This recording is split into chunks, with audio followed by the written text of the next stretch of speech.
Welcome to episode 76 of the Drag Drive Repeat Show presented by Summit Racing. Tonight we have two amazing guest co-hosts, Redhat Scotty and Fro from Gearhead Perspective. Y'all, longtime friends. This is going to be a lot of fun. I promise you. We also are going to be talking about Miles of Mayhem with Taylor Hedrick and CJ Roberts, who drove, that's right, the round trip from North Carolina to Canada, back to North Carolina in 1,500 horsepower stick shift Mustang. Here we go.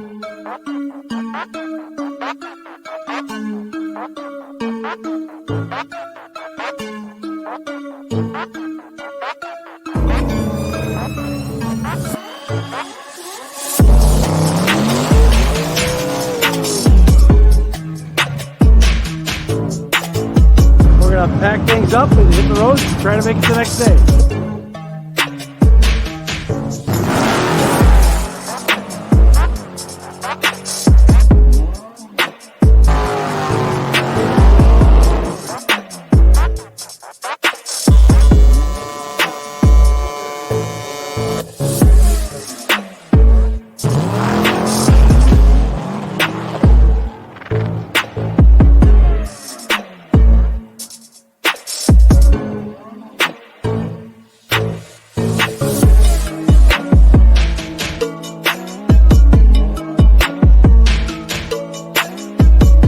Well, that's right. We are live for episode 76 of the Drag Drive Repeat Show. And guys, let me bring on my co-host after I introduce myself. My name is Mike Narks. I am the host of this show and the news, which covers everything Drag and Drive, everything, all your news and entertainment. We are the source for that right here.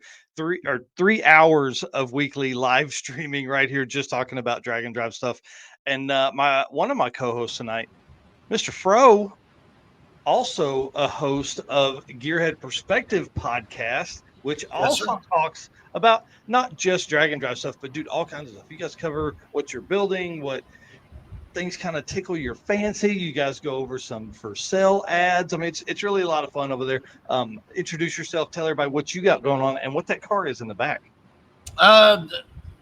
You've already done the intro. The intro is covered. I'm Fro from Gearhead Perspective.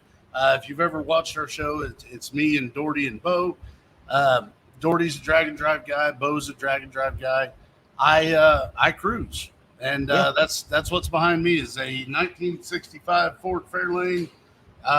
It is a generational car. It's been handed down from my grandpa to my mom to me. My son is the fourth generation of hands on it. I love the car. Basically, tonight, if you guys are lucky, you're going to get to see me for about this amount of time because I'm going to drop off of here and I'm going to try and handle some of the background stuff. The good thing is I've worked with this system before, so yep. I enjoy just doing this. I don't understand why more people don't do this. Oh, dude, I love podcasting. It's great, man. It tells so many stories. All right, well, let's bring on Mr. Redhat Scotty, a multi-time guest here. Dude, what's up with you? I love the background. Redhat Scotty runs Questionable Performance Solutions and is a very long-time drag and drive guy and helps so much. Anytime I have questions, he's the man I talk to. All right, dude, introduce yourself. Tell us what you got going on. I don't know if I can beat that. That was a pretty good intro. But yes, I am Redhat Scotty. I've been known to do drag and drives. I've been on this show a couple times. Thanks again, Narks. Eric, we miss you, buddy. Yeah, that's pretty much me in a nutshell, I guess. Yeah, it's going to be awesome tonight. So these two guys are going to basically take the mantle tonight and help with co-hosting. It's going to be a lot of fun. Well, y'all, let's get into this thing. Let's talk about some fun stuff. Obviously, first off, we got to thank our race car friends. Without our race car friends, which these two dudes are longtime race car friends, I can't do this. Eric and I can't just continue to keep doing this. And it's so much fun to be up late at night working on stuff. And then, race car friends share something or make a comment or something like that. So thank you all for being there. And thank you for being out in the community. We appreciate that. And thank you to our sponsors for making all of this possible. Have big news about one of those sponsors on that page here in just a moment. Summit Racing, obviously our title sponsor for the show and the news, and our Drag and Drive World Champion awards and all that kind of stuff. They are a big part of what we do over here. Driven Racing Oil. Those guys, I love them. Bill and the team over there. Alex, awesome. Got to hang out with them at Six Summer. Molly Motorsports. Eric is a longtime drag and drive racer. Stick Shift Nova, 14 or 15 second C10 truck. I mean, that dude does it all. Car Chains 3D. Corey, if you're not following Corey Nicholson on Facebook or Car Chains 3D on Facebook, you're missing out. I'm telling you, this dude puts up a ton of content and does really cool stuff with 3D printing. WAF Racing. Chris Wozniak was on a couple weeks ago, and y'all, he makes these things for carburetors. I don't know anything about carburetors, but I keep buying these parts, man. It's really strange, but I don't have any carburetors to store them on. Anyways, Performer Built Transmission. Ryan got his first experience with Drag and Drive on Six Summer. That was awesome. We're going to have him on eventually to tell that story. Howard's Cams, Luke B actually posted some stuff today talking about an up-and-coming drag and drive event that he's looking at. Sweet Patina. I don't have my TKO hand cleaning wipes in here. They were in the trunk of the car because I went to Heads Up Hustle. So, you got to take that stuff in case you're going to be working. And I had to use it because I had to put a belt on the Saturn somewhere around Rolla, Missouri. And then Racing Junk Classifieds, of course, that's where we find all of our best car deals, and PowerTube TV, exclusive content from us over there, plus a lot of other content creators, on there as well. Well, let's jump into this thing, the Summit Racing ad read, and then we're going to talk about a really cool On All Cylinders post that they made earlier. Summit Racing Speed Legacy began in 1968 as a one-man startup and is now the world's speed shop with 4 facilities and 200 plus catalog editions. They feel your passion, they deliver fast, and offer top-notch customer service for more than 1,500 brands. Make sure to download the Summit Racing mobile app for easy access to speed parts. You can find them on Facebook, YouTube, TikTok, and Instagram. Wherever your favorite social media is, they're there, I promise. Also, you can tune into the On All Cylinders podcast for more automotive discussions like this one, or some stuff that we're going to talk about here in just a second. From humble origins to the social media lane, Summit Racing stands by your need for speed. Find everything, plus your drag, drive, repeat merch at summitracing.com. The gentleman's agreement. Redhat Scotty knows what this means. Listen, I love doing this, but it takes a ton of time and a ton of effort and lots of money to make that travel. So, gentleman's agreement is I will keep doing this. Eric will keep doing this if you just do one thing for us, and that's hit that follow and subscribe button. Wherever you're watching this, hit that. Make sure you're caught up on all of the news and entertainment from the Drag and Drive community. One of our sponsors we talked about, PowerTube TV. Rev up your engines with PowerTube TV, the ultimate destination for automotive entertainment. Stream for free on the web, Roku, mobile apps, and more.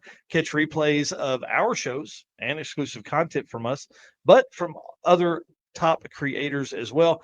And they have shows like Pink's and Pastime and Pink's All Out. You guys will remember that. Plus, they're developing a ton of new shows. PowerTube TV isn't just a platform, it's a community. Join the content creator program if you're a content creator and be part of something special. Find more at watchpttv.com. All righty, let's do Howard's Cams. This is one of my favorite segments of the entire episode here. So I'm going to hit the intro, and then we're going to talk about some fun stuff. Hello, ladies and gentlemen. Harris from the Monoxide Podcast. Real quick, Howard's Cams was founded as a racing cam manufacturer almost 80 years ago when Howard Johansson created Howard's Power and Racing Equipment in 1945. Howard's Cams has always used on-track experience to design the most powerful designs, and today they have an even greater group of experienced racers in circle track, drag racing, road race, mud bog, and marine. They use all this input plus the most advanced computer software to design the most competitive race-winning products. From pioneers in drag racing and oval track to cutting-edge marine development, Howard's Cams is at the forefront of the industry. So make sure to reach out to our friend, Luke B, for your next valve train upgrade.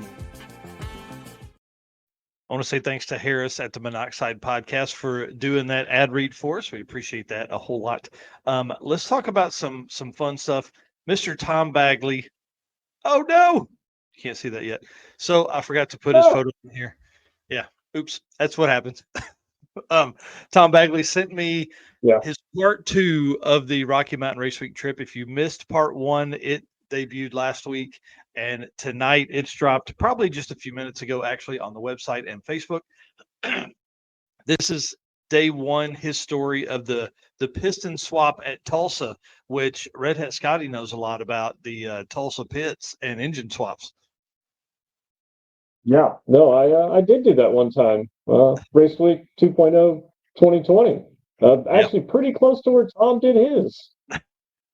Yeah, it's a great track. If you break down, we don't want to anybody to do that, but if that happens, that's the way it goes sometimes. So I want to say thanks to Tom for doing this. This is something that I asked of him. Asked him to, give me something that would help document his story, right? Because that's one of the biggest things we love to do at Drag Drive Repeat, and I love to do, is to help people tell that story. And he's written 2 great articles about, one, his trip from the UK, like doing street weekend over there, UK street weekend drag and drive, to then jumping on an airplane, flying to LA, spending 3 days working on his car, and then driving 1,700 miles just to get to Tulsa.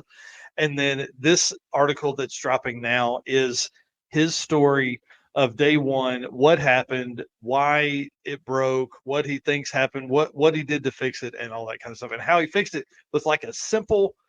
All he had was a Harbor Freight toolkit, dude. Yeah, it was the very basic Harbor Freight toolkit. That's impressive what he did with that small toolkit. Yep, and a big shout out to the Wilson family. I can't remember if it was Eric or Trevor that had an additional rod and piston that he just took the old one out, put the new one in.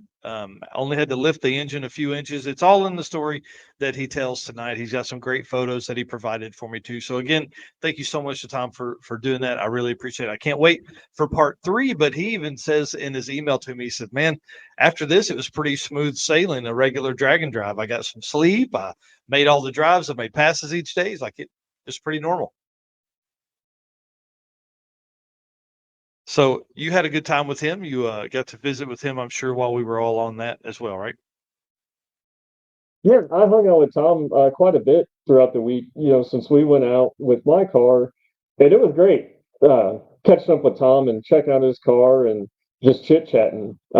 Actually, I might, hopefully, it's in the works. I need to get with Chad Reynolds when Chad gets Tom's car in Texas. I might be flying down there and helping Chad, kind of wrench on it. So when Tom does come back, all he's got to do is get in it and hit the loud pedal, and he'll be good. That's awesome, man. And that's what race car friends are about, dude. That is so cool. That is so cool for you guys to do that. And Alex Brody and Danny Group did that for him in California. They actually took care of the car, uh, got the gear swap changed, and or the gears swapped to a better gear. So he didn't have to worry with that on his, just 3 days that he was going to have there. So it was pretty awesome. Yeah. So All right. I'm pretty excited. Like I said, I'm working really hard to make that work. Yeah, if I'm off, if I'm available, I would love to make that trip with you guys too. I think that would be a lot of fun. Well, in other news, let's talk For about sure. one of my favorite cars that's going to be coming up this year is Cal Hayward's Pinky Drag Week car. If you guys will remember, this car was painted pink. That's how it got its name. This is an exclusive photo here. You guys are some of the first to see this in the new paint. So I asked, he said I could post this. So I'm really excited about this. This is not the typical black and white photo that he shares with us. Guys, I love the homage back to the Pinky Drag Week with the pink radiator shroud, the pink fuel lines, all that kind of stuff. And then this, of course, moving from a small block Ford to a big block Ford. He held the Super Street small block power adder record at Drag Week for like 11 years or something like that till Ryan Hargett came in and knocked it off this last year for 2023. But he's coming for an overall here. He said this car is going to be 6-second capable. Wow. Yeah. It's 35 crazy that he held that record for that long too. Well, Super Street stuff, like for a long time, that was kind of like that 750 class, almost, that was kind of where the numbers got, because anytime you went faster than that, you had to have such a cage that a lot of times they just went right into unlimited for pro mod stuff, But yeah, Super Street, this is going to be right here, right up their alley. Super Street big block power adder will be what he runs in this car here. And again, I mean, there's a lot of cars that are being built for drag and drive right now, 6-second or faster capable. We've heard of several 5-second cars that are being built too. Yeah, it's gonna be pretty cool. We'll be ready for CJ and Taylor here in just a second, but I want to talk about their story right after I say thanks to John Paul Franks. I want to give him says thanks, dude. I appreciate you allowing me to come up and announce. That was one of the coolest experiences I've ever had, to be able to be up in the tower 3 or 4 hours each day. And it just gives an all new perspective on how well guys like Adam Dory and Chad Reynolds and Derek Putnam and Brian Loans and Freiberger do at these drag and drive events, because I'm telling you, my throat was done at the end of day one. And so I had to kind of scramble, and, I had some, lifesaver candies and Jolly Ranchers and more water and more Gatorade as we went on through the weekend. It was pretty cool. Yeah, no, that was awesome that you got to do that. I can't imagine the way your throat and voice and everything felt by the end of that, but that's pretty darn cool. Yeah, I really do appreciate him, and all the folks that were they were nice to me about it. I'm sure I screwed up a few names. I called Shane Maley. Called him Shane Malley most of the weekend. So I'm sure at some point he was like, "This dude," but I fixed it by the end of the event, and we got all that done. So it was pretty fun to go around and talk to everybody in the pits and get those stories, and then be able to relay those stories up there. All right. Well, let's bring on the guest. Now, these guys are going to be on because this is a huge story. Okay.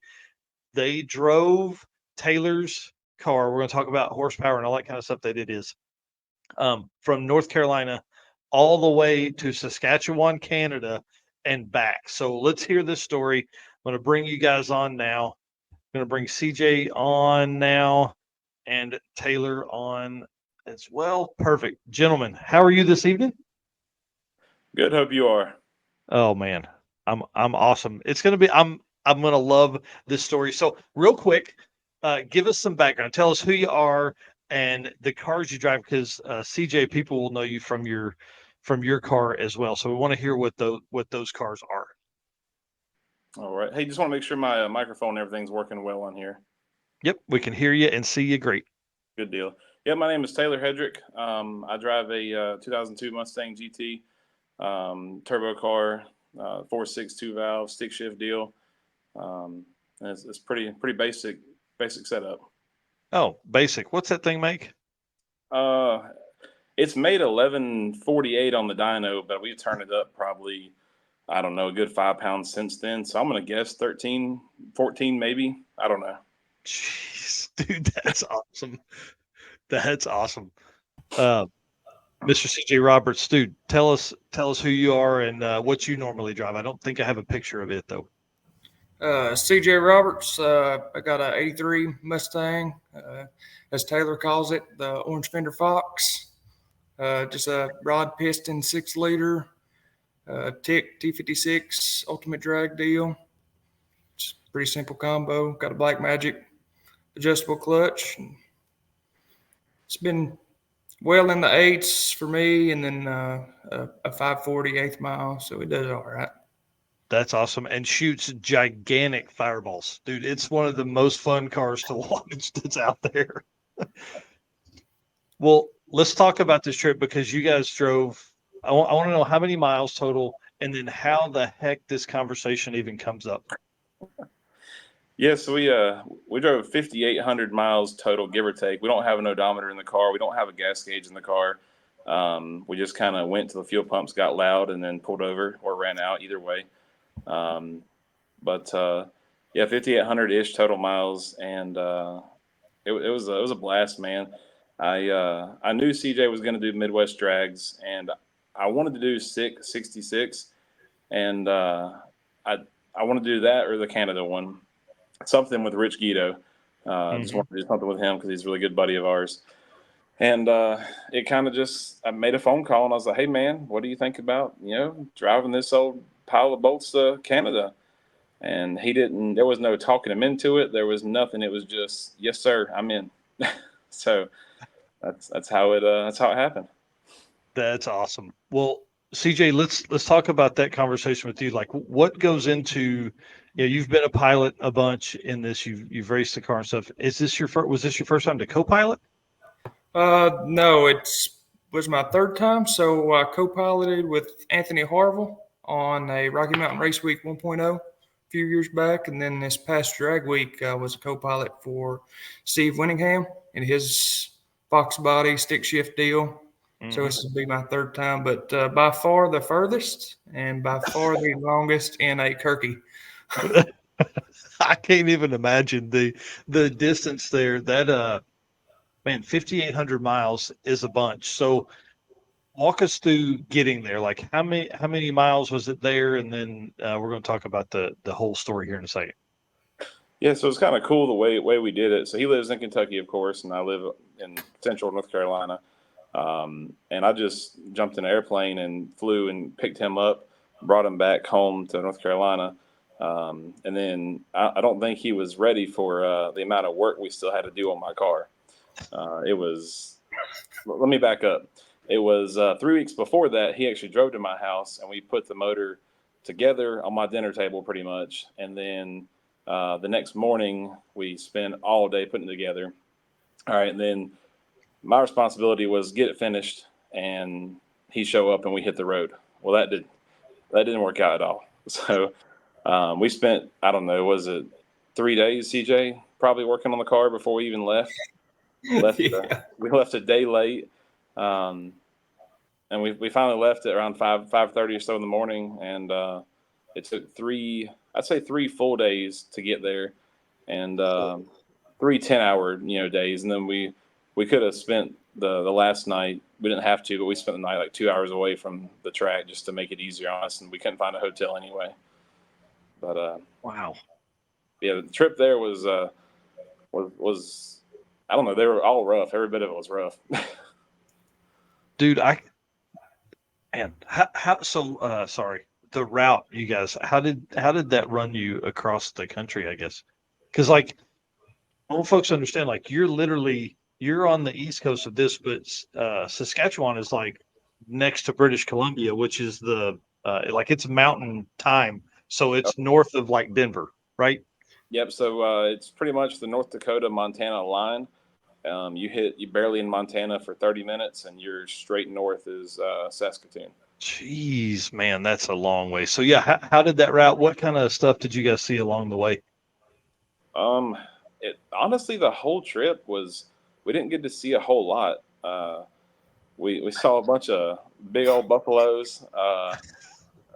Just I don't know. There wasn't a whole lot to see really.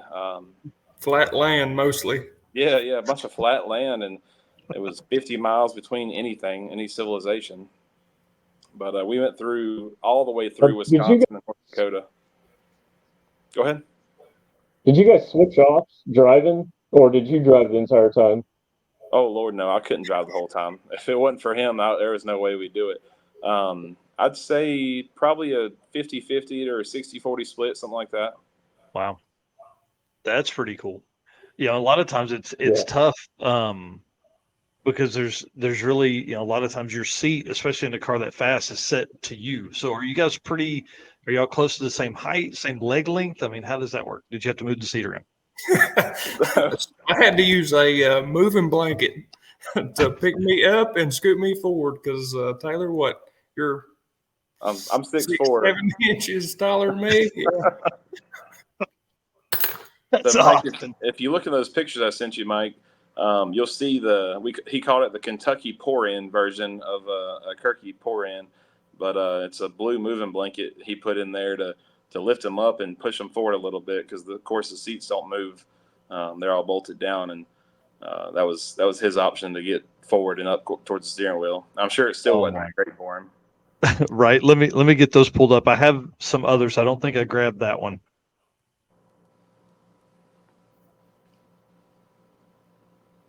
Sorry. Yeah, we can talk about others.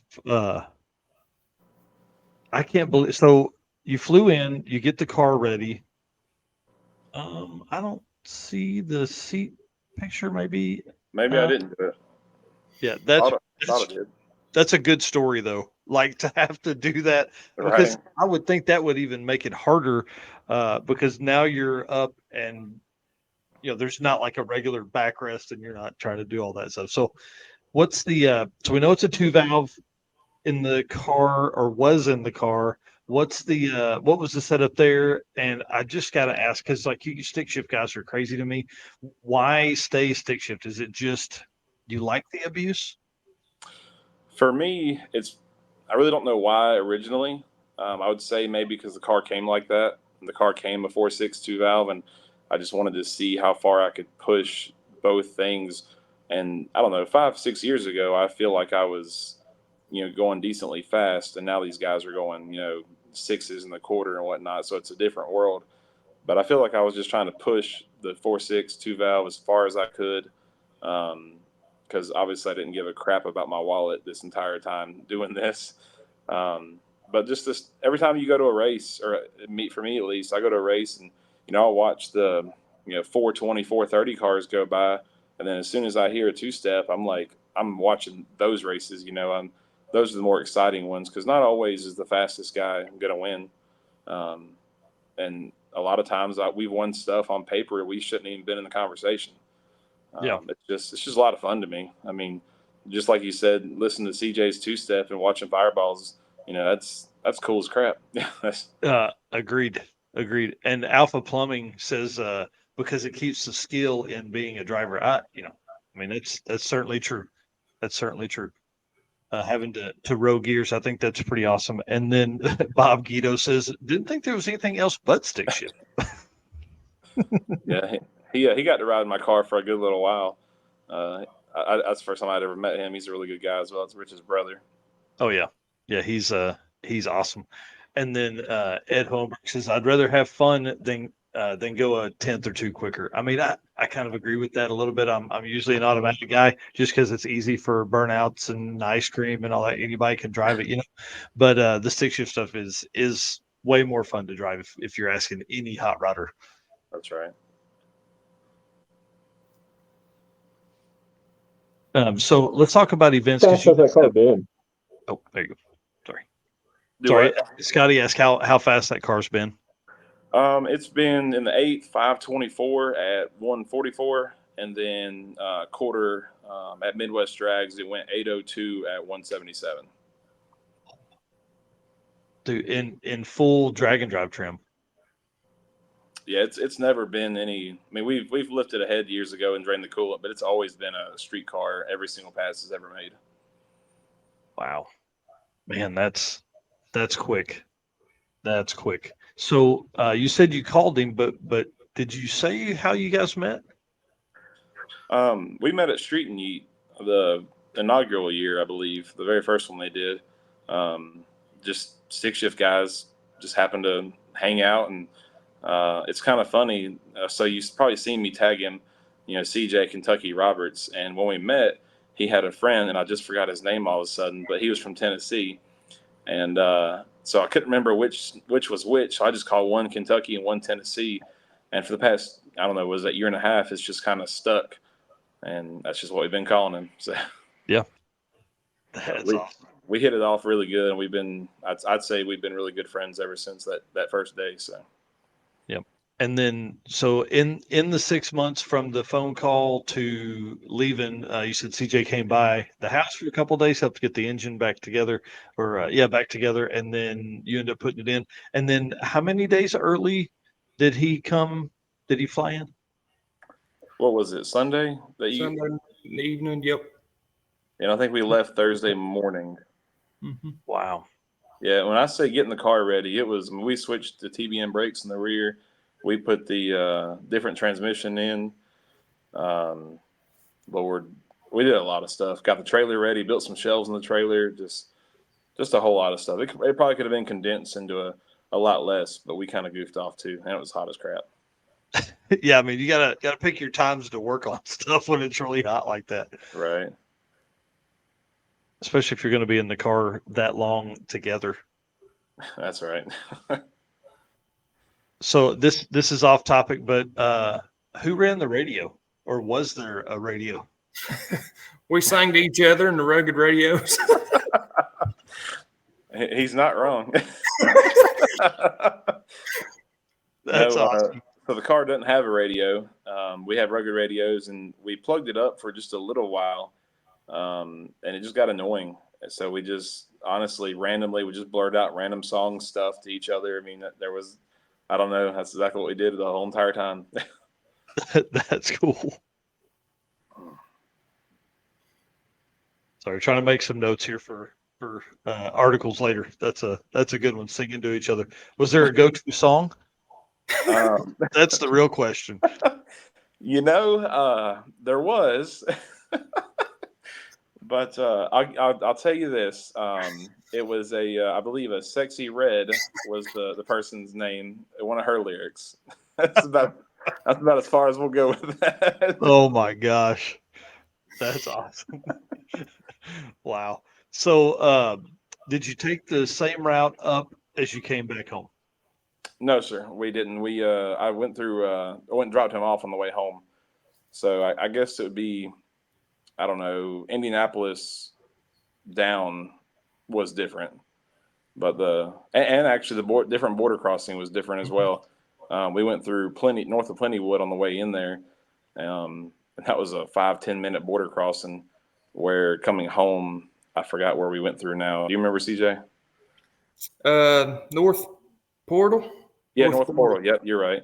And that was like a 35-minute process where they split us up and tried to get us they searched the car and they tried to get us to do a bunch of, like, they were like, oh, are you from South Carolina and he's from Kansas? And we're like, no, that's not what we said, bud. They were trying to switch it up a lot, but. Well, you got to watch those hot rodders. Right, yeah, especially when they come through at midnight in a race car with a trailer on the back of it. Joe Nichols, sing us the song. I'll let you handle that one, Kentucky. No, go ahead, man. It's your time to shine. That's awesome. But, oh my gosh. So why so I guess did you drop him off on your way home? Is that why the difference? Yes, sir. Yep. Gotcha. That makes sense. I was going to fly him home, but that would have had him be at my house for a day or two. And he did some map work, and it was like 60 miles out of my way to drop him off. And then we're like, that's a no-brainer. Yeah. Yeah, that makes sense.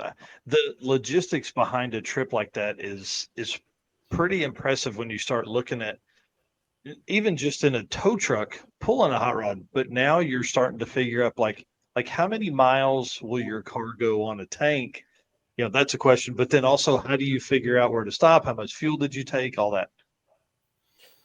Yeah. So like I said, we don't have an odometer. I'd say, I think it was like 140-ish miles on a tank we figured out. Oh my God.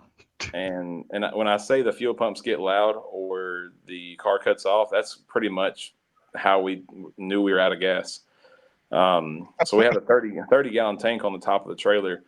That my buddy Jonathan Haymore fabbed up for me, and we would just pull over the side of the road, throw gas in it, keep going, and we rode on E85 from home all the way to I guess the last stop was somewhere in North Dakota, maybe the edge of Montana, something like that. But we rode all the way into Canada pretty much on E, and as soon as we crossed the border, we found E again and rode all the way home on E.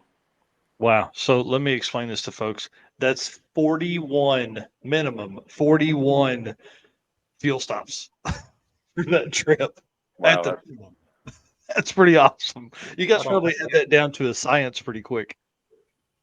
Pretty much, yeah. Whoever was driving, if we pulled over on the side of the highway, the passenger would just jump out real fast, throw the hose in the side of the car, and we'd roll on. It got sketchy one time. We almost got hit doing this because we couldn't get off all the way on the side of the road. And, that's a great picture. That was about 30 minutes away from the border. And the whole day before, we were smelling fuel, and Bob Guido was with me, and he was smelling it. It was pretty hardcore. We were yanking fuel out of the Holly, CJ was trying to, calm it down. And I'm like, man, we smell raw fuel in this car. And he goes and puts fuel in there, and he looks at me, and this is every bit of midnight. He goes, I made a mess. So there was fuel everywhere. It was all in the trunk, and we were freezing. It was probably like, I don't know, 50 degrees. I was in flip flops and shorts like I always am. But he looked at me and he goes, I made a mess. And then we pulled the battery and everything out, and there was fuel everywhere. We ended up fixing the filler neck had come out of the grommet, and we were just throwing fuel right in the trunk. Yep. And like 40% of it's getting in the tank. So there's still some getting in the tank. So you don't really, that's awesome. Exactly. Yeah. And that was right before the border crossing too. So I'm sure they smelt that. And that was probably an addition to our issue there. And your eyes are all red. Like, what's going on? You're talking funny. That's 100% right. I mean, our eyes were burning. Like it was pretty rough for a while. We were just like, well, maybe it's just running rich, and it wasn't. And then we went to detective mode and found that. So that's hilarious. Well, let's run through some photos because Ed asked here, was the bumper on the front? Yes. So no. The car, we ran all the way to Saskatoon with the bumper on it. It was around 205, 210, and I don't mind running it there. But after I realized that the engine's a little hurt and there's zero need to have the bumper on the car, we went ahead and yanked it off and just rode around without it. And it was 160 degrees the whole time. So I was trying to lessen hurting my engine more than I was being that far from home. If we were in competition and I was closer to home, I mean, I would have ran it and dealt with it. But that was the moment on the way home we realized, you know what, screw the bumper. Let's strap it to the roof. Let's hit the road and put her in the wind. That's awesome. Yeah, this is a really cool shot. I'm sure you got some real looks as you passed people, or they passed you, and the front bumpers up here. Oh yeah, we got plenty of lights and everything taken of us all the time.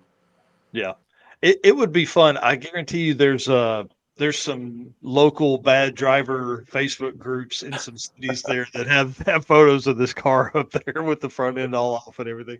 These guys pulling a trailer. Yeah, that's funny. Let's run through some of these pictures real quick, and then we'll get into some of the other questions here.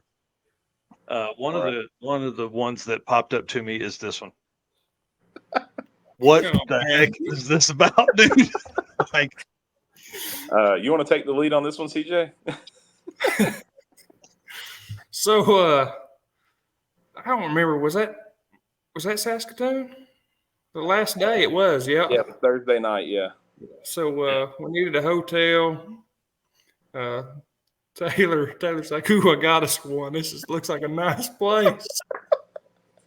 We roll in there, and you want to talk about rough? There was people out dancing and man, passing some cigarettes around that had a funny smell to them. So it was a travel watch.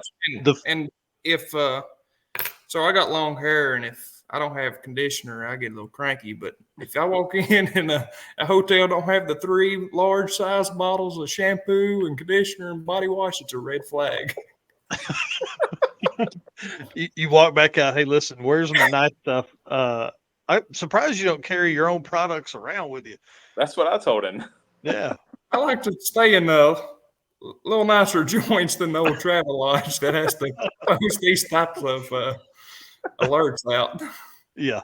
For the folks that are listening on the podcast, this is literally something that's on the desk that says, due to past events, please do not pleasure yourself in rooms for management. Yeah, that's pretty good. So looks like you're fixing something here at a gas station. You got the front of the car jacked up. What's going on here? What was that? That was on the way there, wasn't it? Yeah, that wasn't the drive shaft incident. That was something else there. I'm not sure. Oh, that's the burn down box was full. We emptied like a gallon and a half out. Yeah, we had some blow by, I guess you could say, and it was probably a good gallon and a half of water and oil coming out of the catch can. Where I have a big catch can. It's probably every bit of, I don't know, 3 gallons or so, maybe more. But I just never thought to empty it. So I didn't, and it was completely full. It was like leaking. You're like, what is going on here? What's happening here? Pretty much, yeah. That's awesome. Well, this looks like a shot with you and Pat Miker. Somebody had asked earlier what you thought of Pat's car. So, yeah, Rich Guido saying, how was Pat Miker's car? Well, CJ rode it more. I'll let him take the lead on that.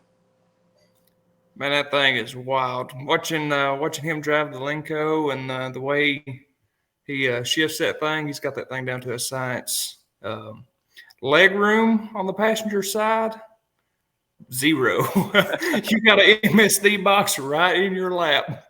So my props go out to Bob for riding in that thing all week long. And, so I would have tore half that wiring out with my feet trying to get comfortable. Oh yeah, I did that with Jonathan Stonecipher. He had his MSD box up against the side, and I knocked the power wire right out of the side of it. Yeah, it was great. Yeah, so I would imagine the same thing. So is it like a panel that he's got set up there, or is it kind of all mounted there for legs to go over it? I think Bob said he puts his foot on top of the MSD box, but yeah, I'm not sure. I just kind of kept my feet back because I didn't want to break nothing. But that car is really, really awesome. It street drives surprisingly well for as quick and gnarly as it is. I mean, it rides good, so it's an impressive car. Wow. And Pat is a super good dude. Oh yeah, yeah. Huge props to him. We'd never met him before. And he let us jump in his, I'm sure, 6-figure stacker setup and just change our transmission kind of out of the blue. Huge appreciation to that because it would have sucked on some gravel and on our backs. Because I don't know if you guys are aware, but half of Canada is gravel. So, it's funny. I went into the first drag strip and I looked at CJ and I'm like, man, this is not what we have at home. So I'm creeping in first gear as slow as I can. By the end of the week, we're all but drifting in second gear out of there. We just kind of owned it. It was what it was. But yeah, huge props to Pat and all those guys for taking us in for the week. That's what made it enjoyable for us. Mm-hmm. Yeah. So why did you change transmissions, and did you have one in the trailer already? Yeah. So I always bring it back up with me, and it's kind of embarrassing to say, but we'll let it rip. So I did a rear end swap and a gear set swap in my trans the same time, and I put both of them in, and it whined like crazy. It was just, I got really sensitive ears, and I couldn't handle it. So I got the rugged radios to go over it. But anyway, I told CJ, I said, man, we got to put the regular clutch in and just a synchronized transmission to make it a little more easier on us for the drive up there. Well, I went and test drove it, and I come back and I said, buddy, I'm so sorry. We just wasted all this time because the rear end was what was whining the whole time. Oh, yeah. So we changed the fluid at my house, and it was practically water. Changed fluid, and of course the sound didn't change at all. But I told him, like, I don't know, 5 times, dude, I'm so sorry for wasting that much time changing everything around. It didn't do anything. But the plan was to make that trip up there and have it more comfortable with a synchronized transmission than a regular clutch and just make it easier on us. But I screwed up there. Well, hey, that's the way it goes sometimes. Last picture for a second. What the heck is going on right here? That was some. So CJ is an engineer. Let him take the lead on that one. So the headlights mount in his fiberglass bumper with the factory new edge clips, and so whenever we remove that, we had no way to mount the headlights. So that ain't nothing the old boy from Kentucky can't fix with some zip ties. Yeah, I mean, we had to calibrate it in a gas station, but after that, those things were mint.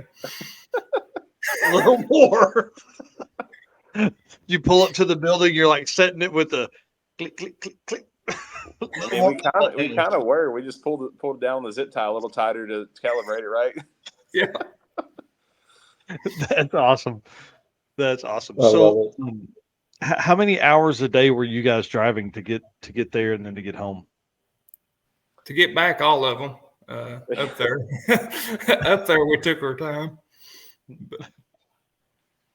Yeah, What on do the we way have? home, it was 41 straight hours of pretty Oh, much driving, and we got fuel, food, and the border fiasco. But other than that, it was pretty much 41 from leaving everybody at dinner in Saskatoon to making all the way home. wow. 41 hours, dude. That's intense. My man left me hanging.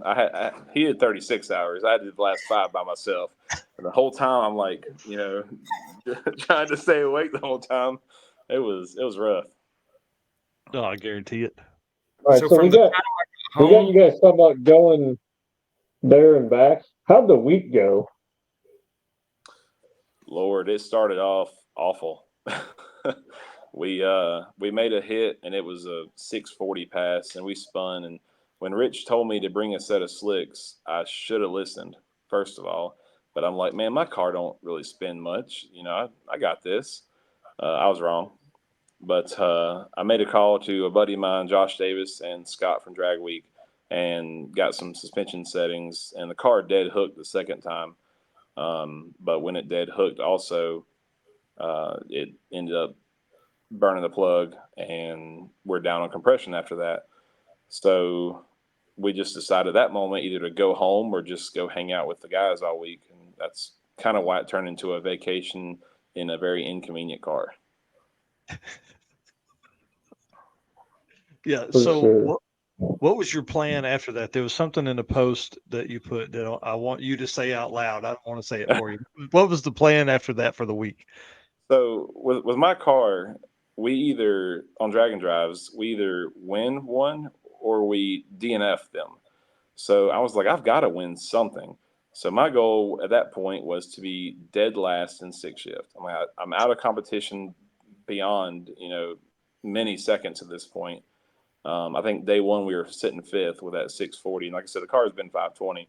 But the next day, I think I turned a 1295 in, and then a 17 something, and then the last one I forgot that I was supposed to go slow, and at the end of it I slammed the brakes and crossed the 8th mile stripe at 23 mile an hour, I think it was, to make sure I was going slow. And I still don't think I actually got that last place. I think there was like 3 people below me. Oh my So, God. yeah, I tried really hard Hmm. to do that, but we finished, so that's all that matters in my Yep. book. Yep. Yeah. That's a For sure. great story, dude. And to take that, a little bit of lemons there, and because that's the other thing about driving that far, you really got to play the game of like, how would you get that home at that point? Yeah, our only thought was get a U-Haul, throw the Dragon Drive trailer in the back of it, and just haul the car home on another U-Haul trailer. But we just really hoped that didn't happen. And thank the Lord we were safe, and that didn't happen. Wow. Well, so that's a little bit of the stuff there. There's an important question that I have to ask both y'all, and you can be honest. Was there a moment when you thought this was a bad idea going together, and did you fight? I don't know. You go ahead, CJ.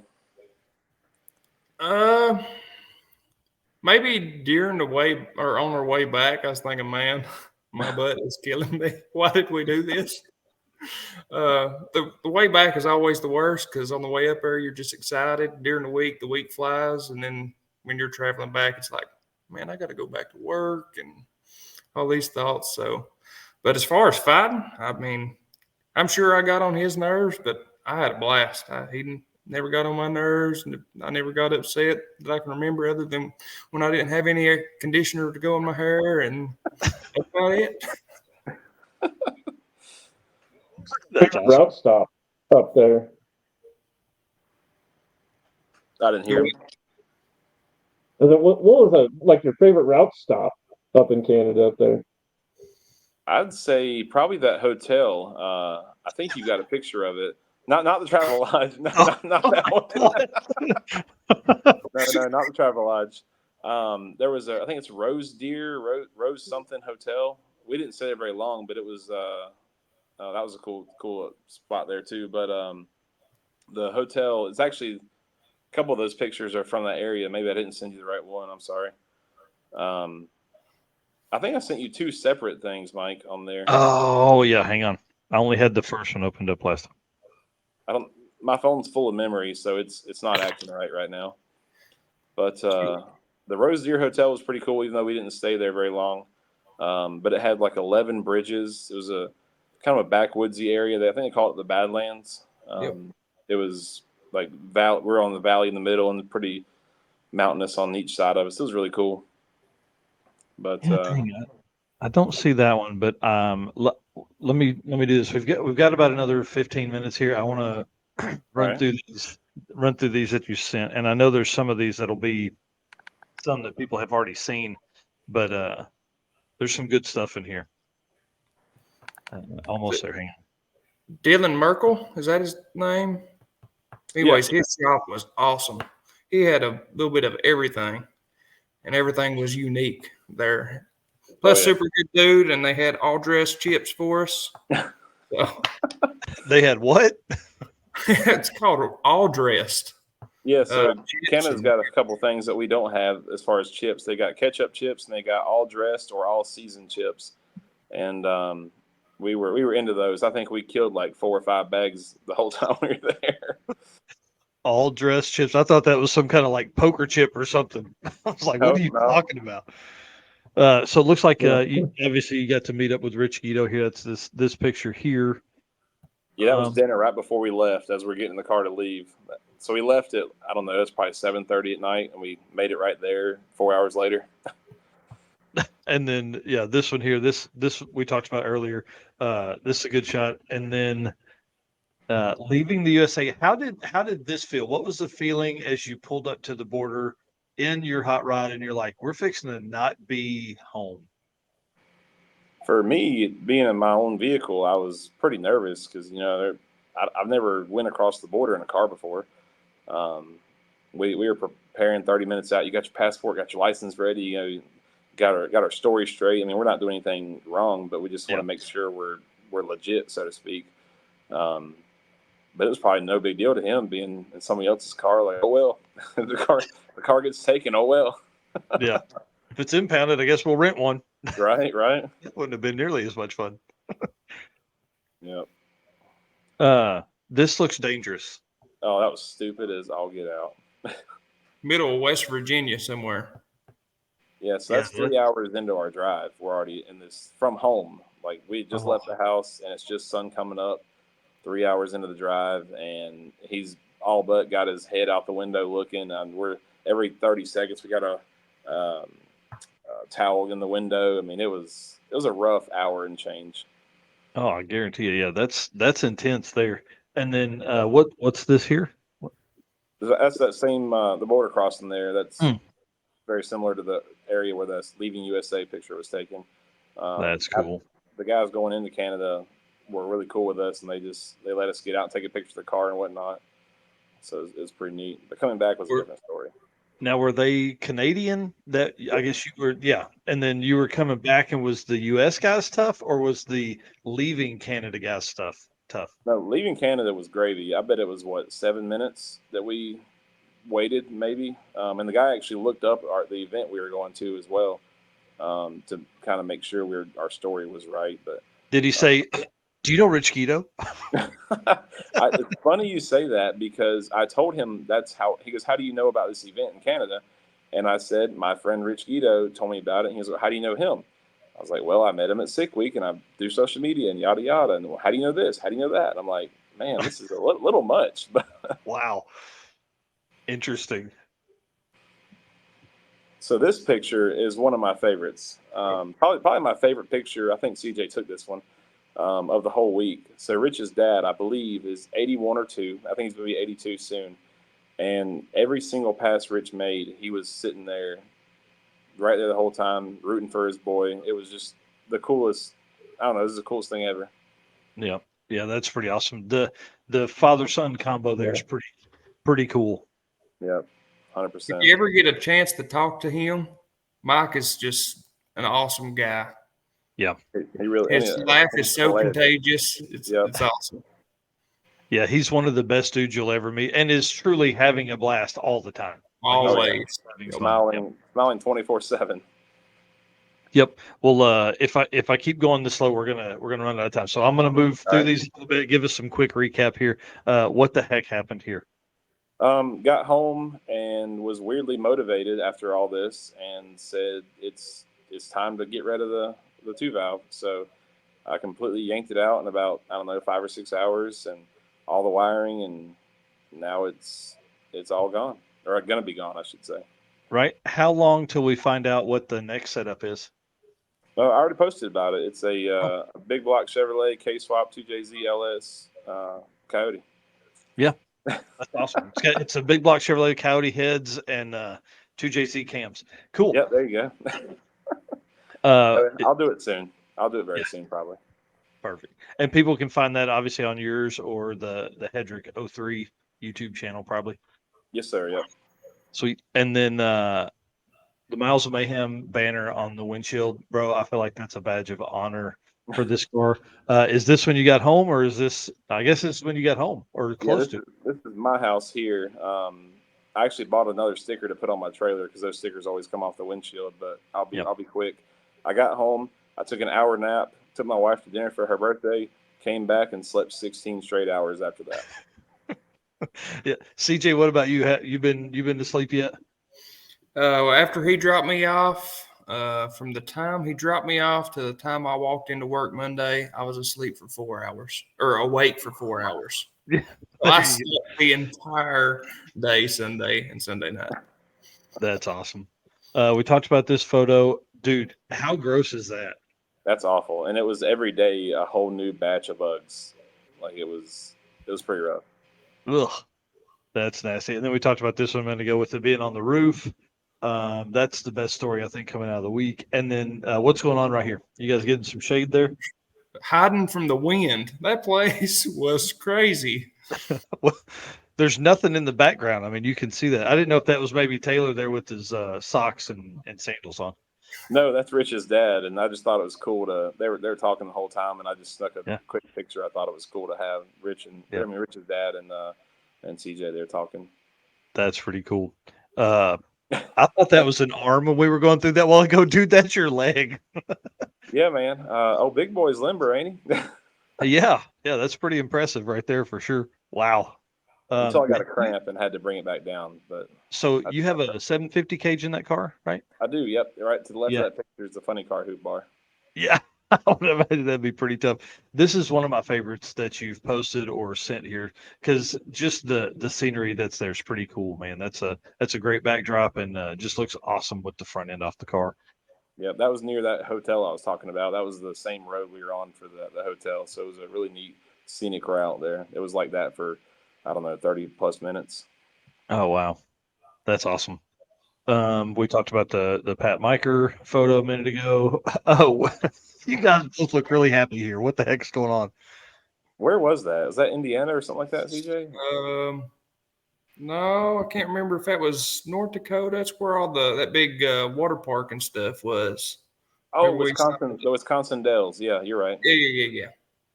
Yeah, we were. That was on the way there. We were already over it. I bet. We talked about this one being the overflow or the catch can, and then gear swap. Is this in the? No, that's not in the toter.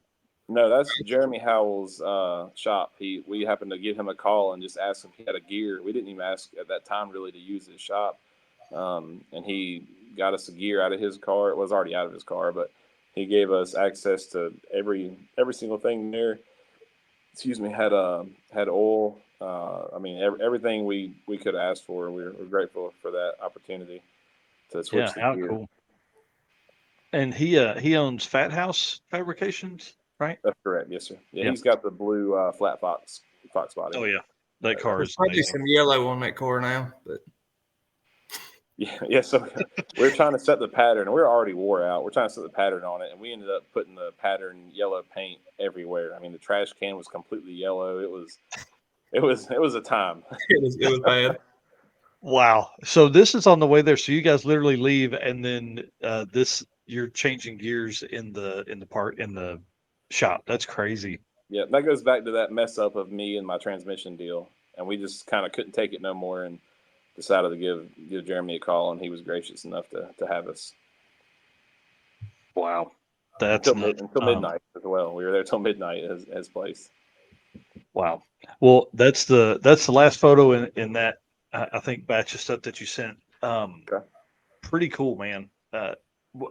Like I think you posted trip of a lifetime. I mean, I think that's that's so cool to be able to take that. So, timeline, like how long did it take you to make the round trip? I guess it was 12 days from my house to back to my house, maybe 11 or 12.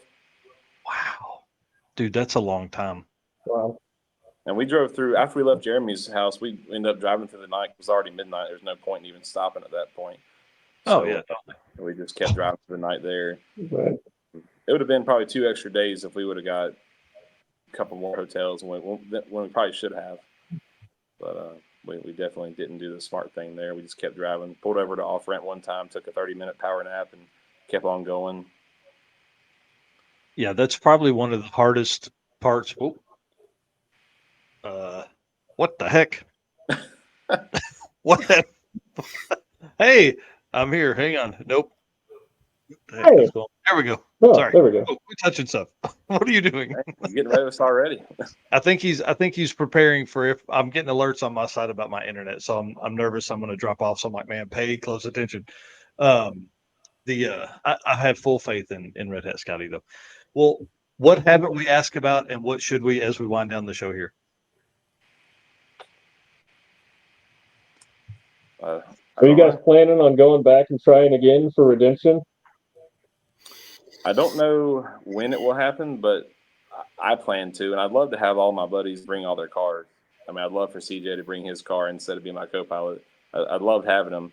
And speaking of that, him coming out a few weeks before, coming a few days before, and just being a trooper the whole time, I'm super grateful for that.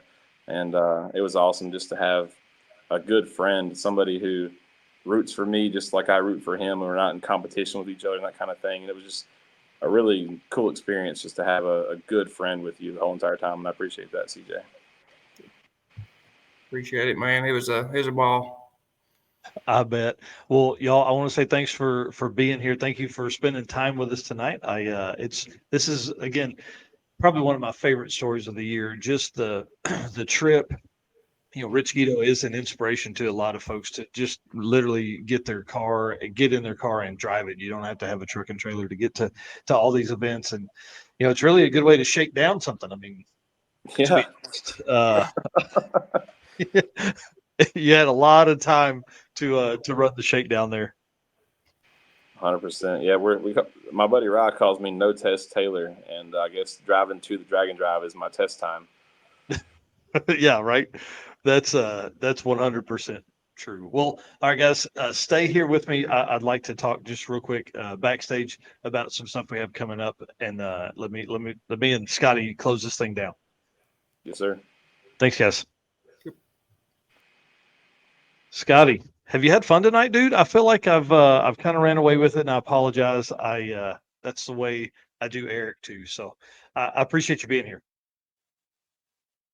No, thanks for having me on. I'm glad I could come hang out and be a part of it. I appreciate it, man. Thank you. Yeah, it's been a lot of fun. And guys, you can see all kinds of cool stuff at Scotty's Questionable Performance Solutions page. Find all the fun, cool stuff that you guys are doing there.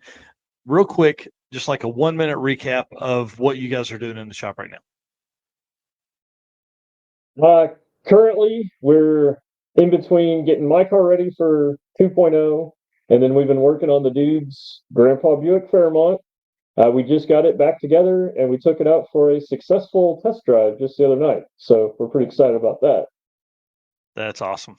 That's awesome. Well, Mr. Fro, dude, thank you for running all that stuff. Thank you for showing the comments, guys. Let's give a round of applause to Fro for tonight for taking care of all the comments. You didn't even need me. Kind of dude, it was great having you back there. I appreciate it, man. It made me feel better, if anything. I tell you what, any chance I get to help, I truly enjoy, everything you guys do for this show.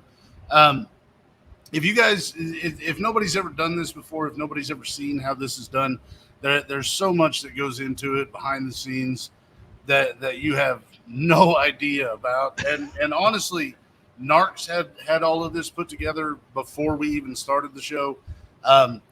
Most of what happened tonight, other than, like when something got screwed up and it was just Narcs on the screen, like that was mostly Narcs. He's really good at this. But cheap plug, I'm going to throw in, go check out Gearhead Perspective. Thank you for having me on the show. Yep. Go and support everything that has to do with this hobby that we're a part of, because it once you start getting into some of these events, you go around, you meet guys like Redhat Scotty, you meet guys like the guys we talked to tonight. It's just a huge world, and it just keeps getting bigger every time you go out. Yep, that's for sure. All right, well, I'm going to throw you guys backstage and end this thing right here. Thank you both for your time tonight. Please don't leave. We're all going to talk here in just a second. All right, guys, listen, I said it earlier in the show. Thank you so much for being around here, y'all. This has been awesome to have folks come on and help me do this tonight. Race car friends it's what I say all the time, but those two dudes, big time help. I sent Eric a message about halfway through the show. I said, man, I miss you. I hope you're having fun. And him and I have talked several times each day that he's been on vacation, but I'm trying to give him a break. But if you guys will help me, jump in there, give him a comment, or send him a message, tell him you miss him. It's a lot of fun, but I'm telling you, that dude works super hard behind the scenes, keeping everything rolling around here. So thank you all for the shares tonight. Thank you all for all the comments. We had a great night of all of that stuff and a lot of great questions. And then thank you so much to our sponsors for making all of this possible. Summit Racing, Molly Motorsports, Driven Racing Oil, Car Chains 3D, WAF Racing, Performer Built Transmissions, Howard's Cams, Sweet Patina, Power Tube TV, and Racing Junk Classifieds. Can't do it without all of those guys taking care of us. And again, updates are coming very shortly on the Circuit 2025. It's going to be a blast. Get it on your schedule, April 3rd through 6th. All right, guys. See you on Saturday morning. Like this show? Want more? Then head to WatchPTTV.com, the new 100% free PowerTube TV streaming network. Home of the best classic and new motorsports racing and build shows on the web.